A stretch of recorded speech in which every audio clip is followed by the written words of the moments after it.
Vagus nerve को stimulate करने का सबसे बड़ा तरीका है ईयर।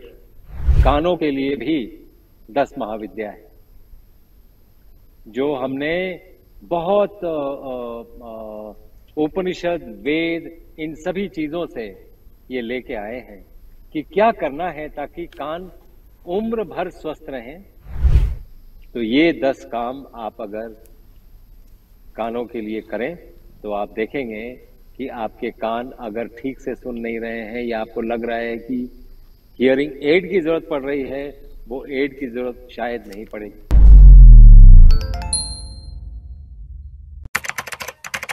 नमस्कार, D5 चैनल हिंदी देख रहे दर्शकों का मैं वंदना स्वागत करती हूं। आज एक बार फिर हम जुड़े हैं डॉक्टर अवधेश पांडे जी से। डॉक्टर अवधेश, आपका बहुत बहुत स्वागत है हमारे इस प्रोग्राम में। जी नमस्कार। नमस्कार Vandana ji, and thank you for inviting मी।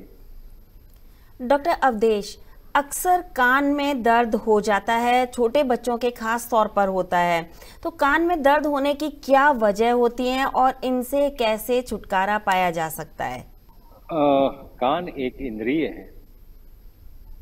मैं याद दिला दूं, 5 इंद्रियां हैं जिनके इनपुट से 5 इंद्रियां हैं जिनके इनपुट से आपको जो भी आप जानते हैं वो इन 5 इंद्रियों के बल से ही आपने वो ज्ञान प्राप्त किया है। उनमें से कर्ण एक इंद्रिय है जिस पे वश भी रखना जरूरी है और उसको वश में भी करना जरूरी है। तो दोनों चीजें। अब आजकल कान क्या यूसेज आप देख रही हैं कितना बढ़ गया है। जैसे हम और आप बात कर रहे हैं, हमें कान में वो लगाना पड़ता है। दिन भर कोई फोन आ गया, सुनना पड़ता है। हमारा पेशा ऐसा है, आपका पेशा ऐसा है। तो कान तो एक लिमिट के बाद खराब हो जाएंगे। उसको हेल्दी कैसे रखना है, होलिस्टिक वे से। हर कुछ दवा डाल के ठीक नहीं होगा। कानों के लिए भी 10 महाविद्या है जो हमने बहुत उपनिषद, वेद, इन सभी चीजों से ये लेके आए हैं कि क्या करना है ताकि कान उम्र भर स्वस्थ रहें।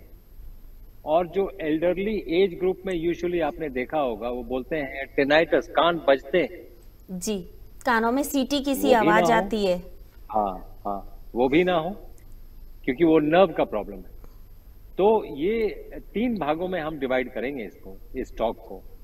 एक एक्सटर्नली, जो एक्सटर्नल ईयर है, एक्सटर्नल ईयर का ध्यान कैसे रखेंगे। मिडल ईयर का ध्यान कैसे रखेंगे, जहां पर तीन हड्डियां हैं, मैलियस, इंकस, स्टेपिस, उनका ध्यान कैसे रखेंगे। और इंटरनल ईयर का ध्यान कैसे रखेंगे, जो ब्रेन का पार्ट है और जो एक वेव फॉर्म में, मतलब किसी चीज को परसीव भी करता है और उसको इंटरप्रेट भी करता है। तो पहली चीज ये है कि कानों का काम है सुनना। जो चीज इंसान के कान सुन नहीं पाते हैं वो या तो सबसोनिक होंगे या अल्ट्रासोनिक होंगे। तो साउंड एक फ्रीक्वेंसी है, 20 to 20,000 हर्ट्ज। ये ह्यूमन ईयर को सुनाई पड़ता है। 20 से नीचे सबसोनिक हो जाता है, 20,000 के ऊपर अल्ट्रासोनिक हो जाता है। अल्ट्रासाउंड जो आपने देखा होगा, अल्ट्रासाउंड हम करते हैं, तो अल्ट्रासाउंड इज अल्ट्रासोनिक। वो भी साउंड है, लेकिन वो आपको सुनाई नहीं देगा, वो बैट को सुनाई देगा। तो वो प्रकृति ने डिफरेंट फ्रीक्वेंसीज में कानों को सेट किया है। जैसे कुत्ते को जो सुनाई देगा वो आपको नहीं सुनाई देगा, जो आपको सुनाई देगा कुत्ते को नहीं सुनाई देगा। तो ये सभी चीजें प्रकृति ने तय की होती हैं पहले से। तो ये मैं आपको बोल रहा हूं कि साउंड एक फ्रीक्वेंसी है, इस फ्रीक्वेंसी से वो एंटर करता है।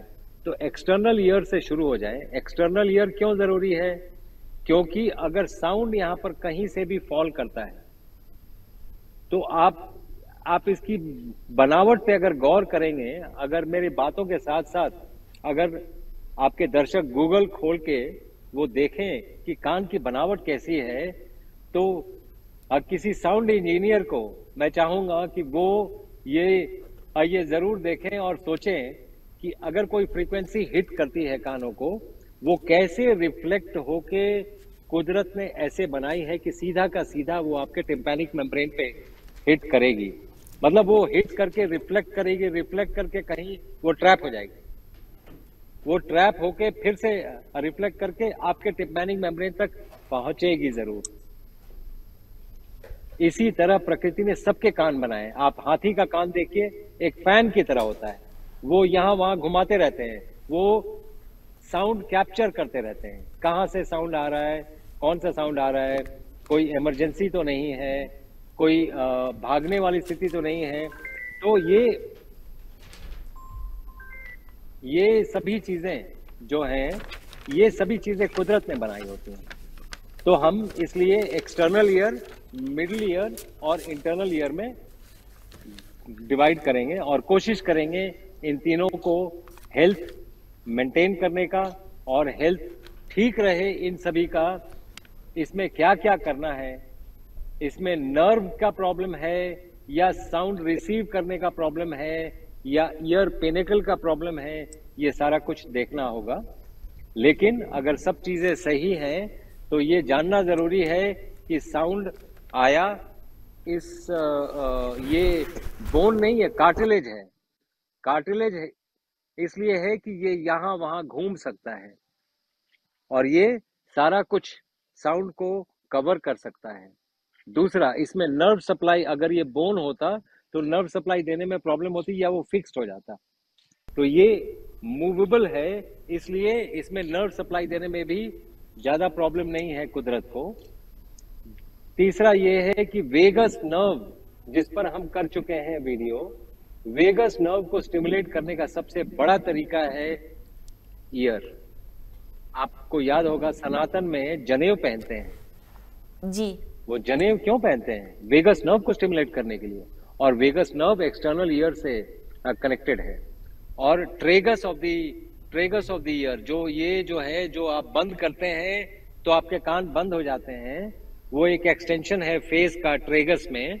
वो आप ये देखेंगे अंदर जाने के पहले जो एक उठा हुआ पोर्शन है उसको ट्रेगस कहते हैं। आप उसको दबाएंगे तो उस कान से सुनना बंद हो जाएगा, और उसकी बनावट एग्जैक्टली उतनी ही है जितने में आपके कान बिल्कुल बंद हो सके।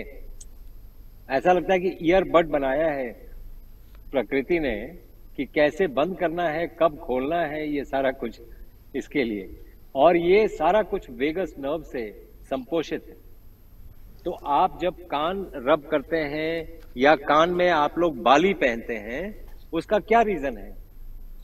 कभी आपने सोचा कि लोगों का अगर गैस्ट्रिक ट्रबल होता है तो कोई एक होलिस्टिक डॉक्टर बोलता है कि बच्चे के कान में छेद करा दीजिए, ये ठीक हो जाएगा। वो बहुत काबिल डॉक्टर हैं, उसको मालूम है कि वेगस नर्व को स्टिमुलेट कर सकते हैं, और वेगस नर्व स्टिमुलेट हो गया तो गैस्ट्रो इंटेस्टिनल मोटिलिटी ठीक हो जाएगी। इसीलिए जो शरारती बच्चे हैं उनका कान ऐंठा जाता है, vagus nerve rest and digest का नर्व है। तो जो बहुत अशांत बच्चे होते हैं शांत हो जाते हैं। तो इतना सब कुछ सिर्फ ये एक्सटर्नल ईयर में है, जिसको हम बेकार ही समझते थे। हम समझते थे कि इसका तो कोई यूज ही नहीं है।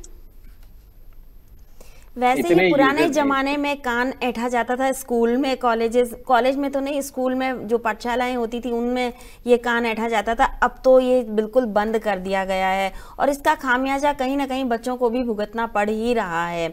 हमारे प्राचीन ग्रंथों में भी ऐसा ही कुछ लिखा है, उसके बारे में बताएं। आप देखें ना, जानवरों में भी ऐसा है।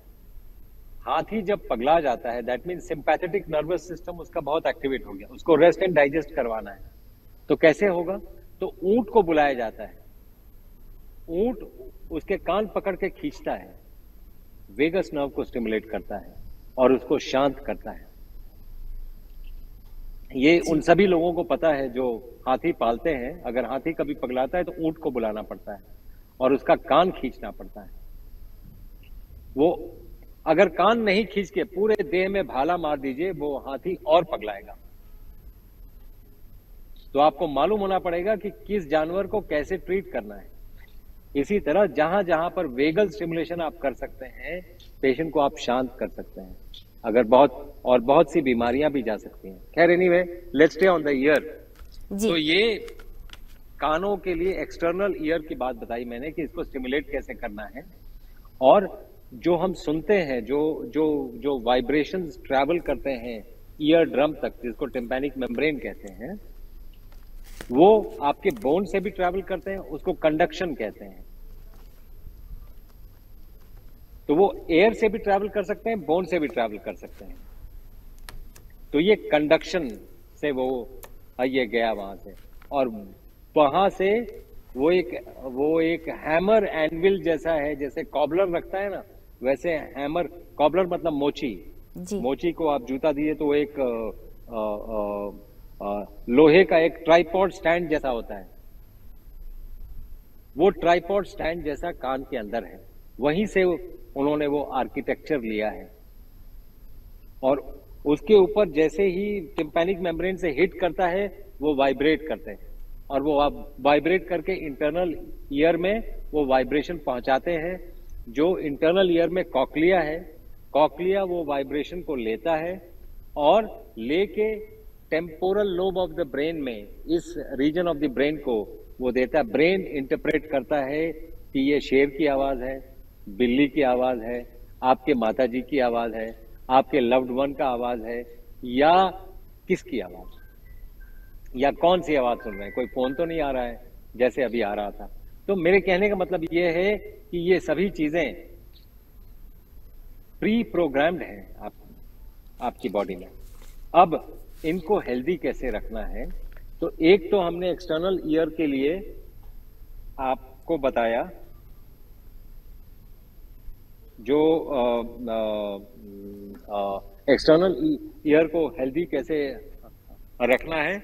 उसको दबा के, उसको दोनों हाथ से उल्टा पकड़ के, अगर आप मंदिर जाते हैं तो दोनों हाथ से कान को उल्टा पकड़ते हैं, आप वेगस नर्व को स्टिमुलेट करते हैं और पूरा बॉडी स्टिमुलेटेड रहता है। दूसरा, चूंकि हम इतना ज्यादा ईयरफोन्स और ये सब यूज कर रहे हैं, तो ये जब निकालते हैं तो नॉर्मल चीजें आजकल लोगों को बहुत कम एज में सुनाई नहीं पड़ती। तो आप on a routine basis 5 minute के लिए अपने कान के लिए इतना टाइम निकाल लें, नहीं तो बहरे हो जाएंगे। ये 5 मिनट में क्या क्या करना है, ये मैं एक महाविद्या तो मैंने बता दिया, एक्सटर्नल ईयर वाला। बाकी 9 महाविद्या एक एक करके मैं बताता जाऊंगा।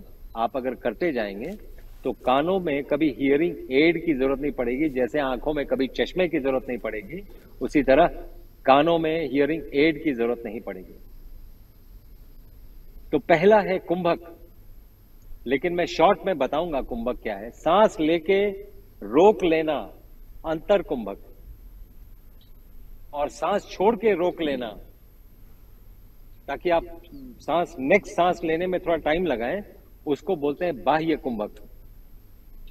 आप अभी मेरे बोलते बोलते करके देखें, आप लेके रोकें, आप देखेंगे आपके टिम्पैनिक मेम्ब्रेन्स बाहर की तरफ निकल जाएंगे। जो लोग प्लेन में ट्रैवल करते हैं, आपने कई बार देखा होगा कानों में दर्द होता है, क्योंकि जब वो प्रेशर ग्रेडियंट को आप क्रॉस करते हैं तो कानों में तेज दर्द होगा, क्योंकि यूस्टेशन उस समय मुंह खोल के कुंभक अगर करेंगे आप, इमीडिएटली वो दर्द चला जाएगा। क्योंकि वो क्या होता है कि pressure balancing outside the body और इनसाइड द बॉडी के लिए रिस्पॉन्सिबल है यूस्टेशन ट्यूब, जो ये गले में होता है।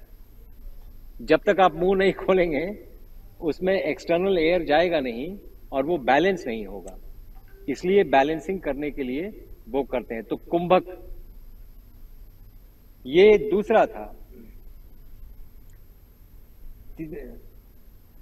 तीसरा, जो आपका साउंड यहां से चला गया अंदर, उसको आप बार बार फोन सुन के, ये सुन के आदमी ऑलमोस्ट बहरा हो गया। बहुत यंग एज में मैं देखता हूं लोगों को हियरिंग एड लगा हुआ है, उनको सुनाई नहीं पड़ता है ठीक से। हाँ जी, क्या बोले जी, ये सब स्थितियों में रहते हैं। तो आप कैसे उसको एकदम सुन लेंगे, या कोई विस्पर भी कर रहा है तो कैसे सुन लेंगे, उसके लिए ये हम ये प्रोग्राम कर रहे हैं ताकि आपका हियरिंग बिल्कुल सटीक रहे। तो तीसरा, आप वाइब्रेशंस देंगे। जैसे मैं अभी आपको करके दिखाता हूं। हमारे जो 7 चक्र हैं उनके जो बीज मंत्र हैं, आप अगर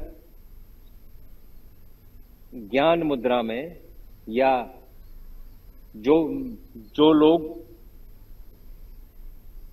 दूसरी पूजा पद्धतियों के हैं वो भी, आपको अगर अपने आप को शांत करना है, ये तरीका है। आप यूं करके बात करेंगे, अशांति वाली बात है। आप अगर यूं करके बात करेंगे, वो शांति वाली बात है। इसी को ज्ञान मुद्रा कहते हैं। तो ज्ञान मुद्रा में आके आप अगर जितने भी चक्र हैं उसको छूने के लिए जो बीज मंत्र हैं, आप अगर सिर्फ वही उच्चारण कर लेंगे, आपके पूरे बॉडी के वाइब्रेशंस चेंज हो जाएंगे। और कोशिश करिएगा मेरी तरफ, जैसे मैं अभी बैठा हूं, पैर में कुछ चप्पल या जूता नहीं पहना है मैंने, मेरे पैर घास पे हैं। आपके पैर आपके घर के फ्लोर पे भी हो सकते हैं, उसमें कोई दिक्कत नहीं है, लेकिन चप्पल पे नहीं होने चाहिए जब आप कर रहे हैं, ताकि आप धरती से कनेक्टेड रहें। आप अगर 7th फ्लोर पे भी हैं तो आपके घर में अर्थिंग हुआ है, तभी बिजली का बल्ब जल रहा है। तो आप अपने 7th फ्लोर के फर्श पे भी पैर आपने अगर रख लिया तो आप धरती से कनेक्टेड है।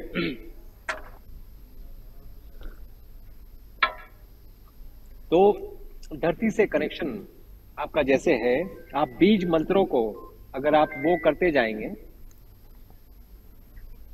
तो कैसे करेंगे वो मैं आपको जरा शो कर दूं। मूलाधार चक्र, स्वादिष्ठान, मणिपूरक, अनाहत, विशुद्धि, आज्ञा, सहस्त्रार, ये 7 चक्र हैं, इनके बीज मंत्र हैं। मूलाधार से शुरू करते हैं। मूलाधार का है लम। तो आप अगर बोलेंगे लम, उसके बाद जो ऊपर का चक्र है स्वादिष्ठान, उसका है वम। वम, उसका मणिपूरक का है रम। रम,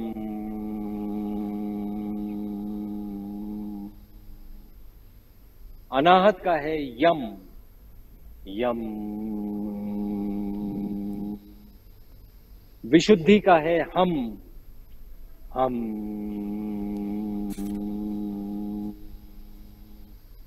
आज्ञा चक्र का है ओम। ओम, और सहस्त्रार का है आ ऊ उम। आ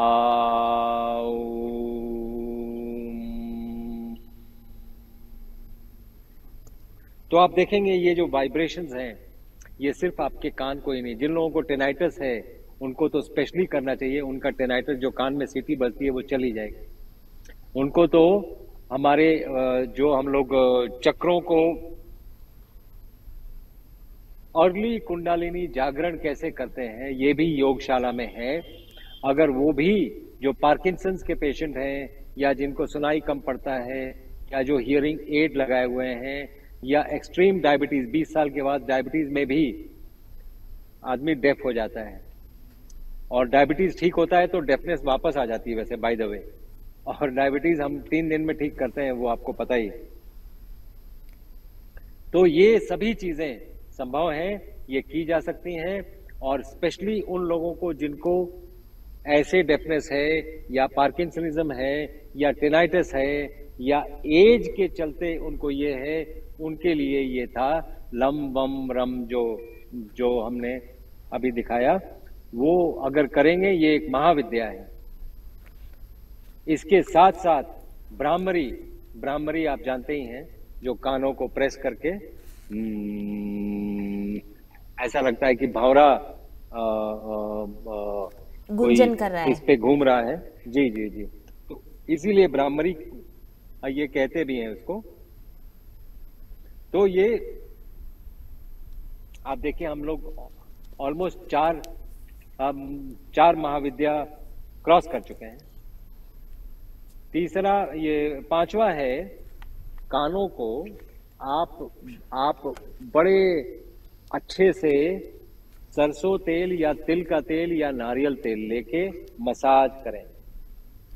मैं ये नहीं बोल रहा हूं कि आप सरसों तेल डालें, मैं ये बोल रहा हूं, ये उनके लिए जो ईएनटी सर्जन्स हैं जो आपके चैनल पे मुझे सुन रहे हैं, मैं बिल्कुल ऐसी कोई बात नहीं बोलूंगा जो कहीं कंट्रोवर्सी पैदा करेगा। इसीलिए हम ये महाविद्या लेके आए हैं। आप ऑयलिंग करेंगे कानों का अच्छे से, और कानी उंगली लेके ऑयलिंग के बाद उसको अंदर घुसा के चारों तरफ क्लॉकवाइज और एंटी क्लॉकवाइज घुमाएंगे। उसमें क्या है कि आप जो अंदर में जिन लोगों के हेयर्स हैं, वो हेयर का भी बहुत बड़ा रोल है, उसको काटना नहीं चाहिए। लोग काट देते हैं, उसको काटना नहीं चाहिए। और ऑयलिंग करके जो एक्सेस हेयर है अपने आप निकल जाएगा, इसीलिए ऑयलिंग करवाया जा रहा है। और डेड हेयर ये निकल के नया हेयर आएगा, तो वो हेयर बहुत जरूरी है। तो हम हेयर रिमूव करने की बात नहीं कर रहे हैं, हम उसको फैसिलिटेट करने की बात कर रहे हैं कि उसको कैसे फैसिलिटेट करेंगे।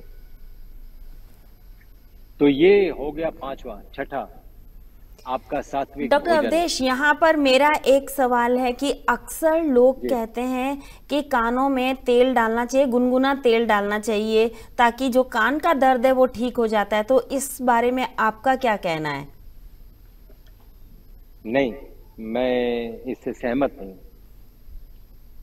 इसलिए सहमत नहीं हूं कि कानों की चीजें एक्सटर्नल हैं। टिम्पैनिक मेम्ब्रेन 99% लोगों का ठीक होता है, लेकिन 1% लोगों का टिम्पैनिक मेम्ब्रेन में छेद होता है। अगर आपने तेल डाल दिया तो मिडल ईयर में चला जाएगा, और मिडल ईयर से इंटरनल ईयर ब्रेन में जाने के चांसेस हैं। इसलिए मैं ऐसी कोई बात आपको बोलूंगा नहीं जो नहीं बोलना चाहिए। मैक्सिमम लोग, और यही शिकायत मुझे आयुर्वेद के लोगों से कई बार होता है कि वो सिर्फ एक किताब में लिखा है। आप प्रैक्टिकल बन जाइए और प्रैक्टिकली सोचिए कि 99% of the times you might be correct. 1% time में अगर किसी बंदे का हियरिंग लॉस हो गया आपके इन सब चीजों से, तब क्या होगा? इसलिए we have to be very careful when we are saying something. या आपके ये दर्शकों के लिए हम एक प्रोग्राम लेके अगर आ रहे हैं, तो हमें हर चीज में बहुत केयरफुल होना पड़ेगा, ताकि किसी को नुकसान ना हो। किसी को फायदा हो चाहे ना हो, नुकसान ना हो जाए किसी का। इसलिए मैं इससे सहमत नहीं हूं जो आपने बोला। जी, मेडिकल साइंस में भी जब कान की दवाई डाली जाती है, कहने का मतलब ये है कि जो एलोपैथिक मेडिसिन है, कान में ड्रॉप्स जो डालते हैं, वो कई बार कान में डालने के बाद में वो मुंह में आ जाती है, उसका टेस्ट मुंह में आता है। तो क्या उस कंडीशन में डालना ठीक होता है या नहीं होता है? देखिए, ये जो बॉडी है, ये जो शरीर है, ये उसने बनाई है। ये मैंने और आपने नहीं बनाई। आपने देखा होगा, ये जो कोई भी चीज आप आंख में डालिए तो मुंह में टेस्ट आता है। जी, ये नाक में डालेंगे तो भी मुंह में आता है टेस्ट। ये सारा इंटरनली कनेक्टेड है, ये डिसकनेक्टेड नहीं है। बॉडी की कोई भी चीज किसी और चीज से डिसकनेक्टेड नहीं है, ये सारा कुछ कनेक्शन है। आपने देखा होगा, आपकी आवाज, लता मंगेशकर को ये किसी ने पूछा था कि आपको खुद को आपकी आवाज कैसी लगती है? वो बोलती बहुत बुरी लगती है, मुझे बिल्कुल अच्छी नहीं लगती, मैं अपने गाने नहीं सुनना चाहती हूँ। और हर एक सिंगर को अपनी आवाज बहुत बुरी लगती है। जानते हैं क्यों? पूरी दुनिया जब सुनती है वो एक्सटर्नल एयर से लेती है। आप जो अपनी आवाज सुनते हैं वो इंटरनल ईयर से सुनते हैं। तो एक्सटर्नल वाला आपका वो हो गया, और आप जब एक्सटर्नली सुन रहे हैं तो आपको लगेगा ये आपकी आवाज नहीं है। इसलिए अपनी आवाज सुनने के लिए मुंह खोल लीजिए, तो आपको वैसी ही आवाज आएगी जैसे आप बोलते हुए, जैसे आप गाते हुए आपकी आवाज आपको खुद को आती है, वैसे ही आवाज आएगी। अगर मुंह बंद रहेगा, क्योंकि वो यहां से भी जा रहा है, यूस्टेशियन ट्यूब से भी ब्रेन में जा रहा है, वो वाला जब आप मुंह बंद रखते हैं तो वो माइनस हो जाता है, सिर्फ एक्सटर्नल ईयर से आता है और आपको लगता है कि आपकी आवाज उतनी अच्छी नहीं है। अच्छी होगी, मुंह खोल के सुनिए। ये एक साइंटिफिक तरीका जी। है वो देखने का। हम तो बात ये कर मैं रहे थे आपको बता 10 रहा था। महाविद्या की, जिसमें से आप हमें 5 बता चुके हैं, 5 अभी बाकी 6 हैं। बता तो चुके हैं। छठी विद्या क्या 6। है? छठी है एक्यूप्रेशर। एक्यूप्रेशर पॉइंट है। अगर कानों में कोई प्रॉब्लम है, ये एक्यूप्रेशर पॉइंट है, मैं शो कर रहा हूं। ये जो आपकी कनिष्ठ उंगली है और रिंग फिंगर है, इसके बीच में यहां पे आप इसको प्रेस कर लें। जिन लोगों के कान बंद हो जाते हैं या लगता है कान में पानी घुस गया है, वो इसको प्रेस कर ले। जिस तरफ के कान में घुसा है उसको प्रेस करके ऐसे करें, वो अपने आप पानी निकल जाएगा। वो निकालने के तरीके होते हैं। और ये दूसरे जगह मैंने देखा है। ये एक्यूप्रेशर पॉइंट है। इसको जितना जोर से दबाएंगे, आपका हियरिंग उतना ही शार्प होगा, शार्पन होगा। और एक ही दिन दबा के छेद कर देने की जरूरत नहीं है। आप दबाते रहिए जहां तक आपको प्रेशर मिल रहा है, और धीरे धीरे प्रेशर बढ़ाते जाइए विथ टाइम। 4-5 बार दिन में कर लीजिए, हर रोज करते रहिए, 20-25 दिन तक करिए। आप देखिए आपको क्या फर्क पड़ता है उससे। और ये 7वीं थी। 8वीं थी वार्म कंप्रेस। आप कोई पोटली ले लें, उसमें कोई भी चीज डाल लें, जैसे उसमें सौंठ डाल लें, नमक भी डाल सकते हैं। नमक की पोटली बना के जहां पर हीट को रखा जा सके थोड़ी देर तक, तो आप उसको गर्म करके आप कान को चारों तरफ से थोड़ा सा रख के मसाज करें। आप देखें, आप खुद ही देखें, मोस्ट ऑफ द टाइम जिन लोगों को माइग्रेन का प्रॉब्लम है, वो इसी से सॉर्ट आउट हो जाएगा। और आप देखेंगे आपकी हियरिंग इंप्रूव कर जाएगी। तो ये एक 8वीं महाविद्या थी। और 9वीं है ये कर्ण रोगांतक प्राणायाम, जो मैं अभी करके दिखाऊंगा। या जो लोग गूगल पे सर्च करना चाहें या हमारे योगशाला में सर्च करें, तो उनको कर्ण रोगांतक प्राणायाम दिख जाएगा, जिसमें लंबा सांस लेंगे, दोनों नाक बंद करेंगे, हवा कहीं से बाहर जाने की स्थिति ना हो। और उसमें ट्राई करिए आप बाहर पंप आउट करने का, फूंकने का, और मुंह बंद रहेगा। इसको दूसरे तरीके से भी कर सकते हैं। जो लोग ये करने में दिक्कत है, वो दोनों हाथ लेके ऐसे करके या शंख भी बजा सकते हैं उसमें, वो भी कर सकते हैं। वो भी, उससे भी आपकी हियरिंग बहुत इंप्रूव करेगी।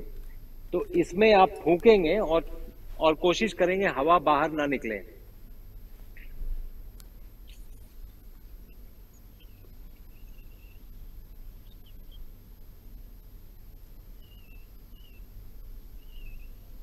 तो आप देखेंगे आपके दोनों टिम्पैनिक मेम्ब्रेन्स बाहर की तरफ जाने वाले होंगे। तो आप जैसे ही ये करते हैं, आपको अगर लग रहा था कि आपका सुनना कम हो गया है, उसी समय आपको लगेगा कि नहीं, सुनना मेरा ठीक हो गया है या ठीक हो रहा है। तो ये रोज करें।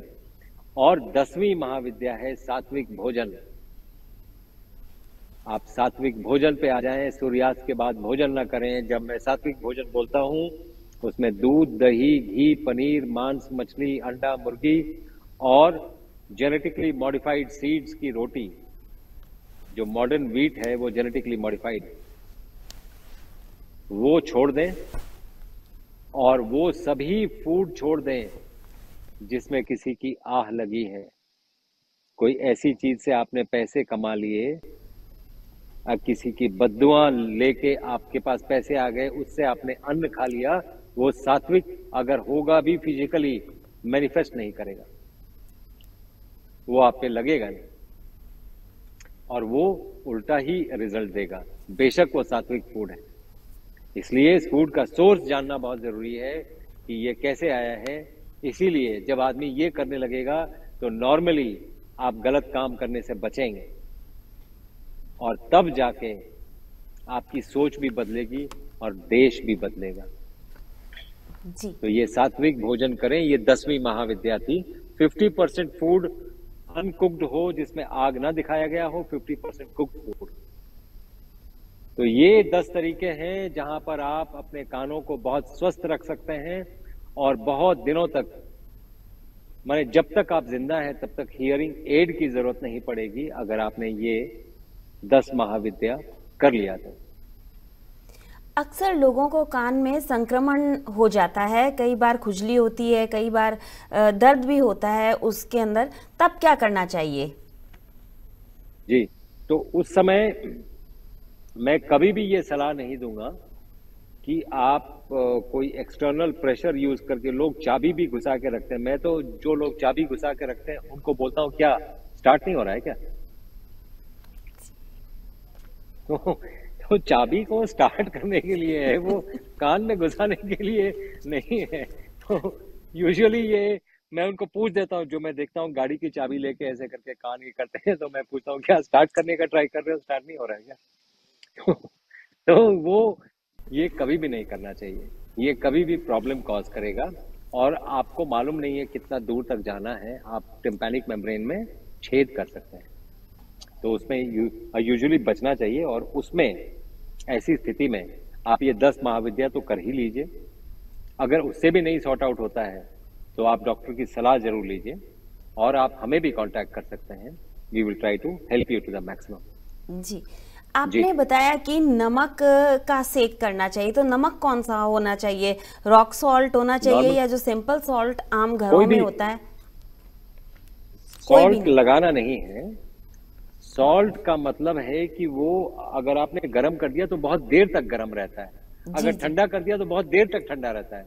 आप देखेंगे जो बर्फ की सिल्ली होती है उसको बहुत देर तक बर्फ रखने के लिए नमक डाला जाता है, बिकॉज नमक क्या करता है, it's a bad conductor of heat. तो बाहर की हीट अंदर नहीं आने देगा, अंदर की हीट बाहर नहीं जाने देगा, बहुत देर तक वो हीट को रखता है या कोल्ड को रखता है। तो इसीलिए नमक। जी, आपने बताया था कि पोटली में डाल करके उससे सेक करना है। जी, तो उसको एक्सटर्नली सेक करना है और इन्फेक्शन भी हो, जो आपने पूछा, उसमें बहुत आराम मिलता है। लेकिन मैं ये कभी सजेस्ट नहीं करूंगा कि आप ड्रॉप्स डाल लें, केमिस्ट से लेके ड्रॉप्स डालना शुरू कर दें, नहीं।